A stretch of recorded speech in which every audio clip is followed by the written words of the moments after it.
The boat rocked back and forth on the choppy grey water. Far ahead, a dark shape rose from the sea. It was the island. People called it Blackwood Isle. They said it was a place you didn't want to visit. The air grew colder as we got closer, a salty mist clinging to my jacket like a damp, cold hand. The island was a fortress of jagged black rocks and skeletal trees, their bare branches reaching out like bony fingers. Waves crashed against the shore with a constant angry roar, as if the island itself was trying to warn visitors away. It was a lonely, forgotten place, miles from anywhere, a tiny dot on a vast, empty map. The boatman wouldn't get any closer to the shore. He just pointed a trembling finger toward a narrow strip of dark sand. "That's as far as I go," he muttered, his eyes wide with something that looked a lot like fear. I had to jump out into the icy water, the cold biting at my ankles as I waded to the beach.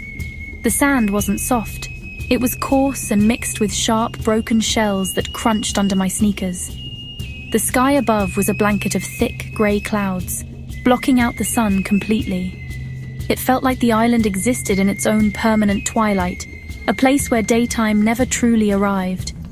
Once on the shore, I saw it. A path. It wasn't much of a path, really.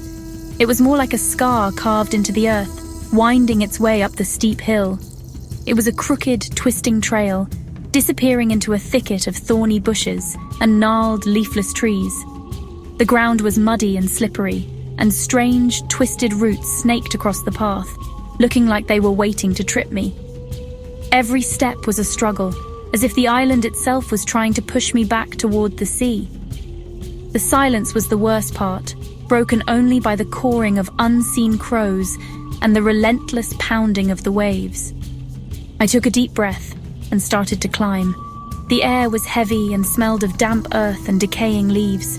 The trees on either side of the path seemed to lean in, their branches scratching at my clothes. It felt like they were whispering to each other, sharing secrets about the strangers who dared to walk here.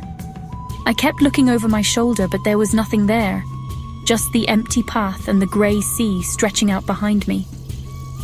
I felt a knot of dread tighten in my stomach. The path was leading me somewhere, and I had a terrible feeling I knew exactly where it was going.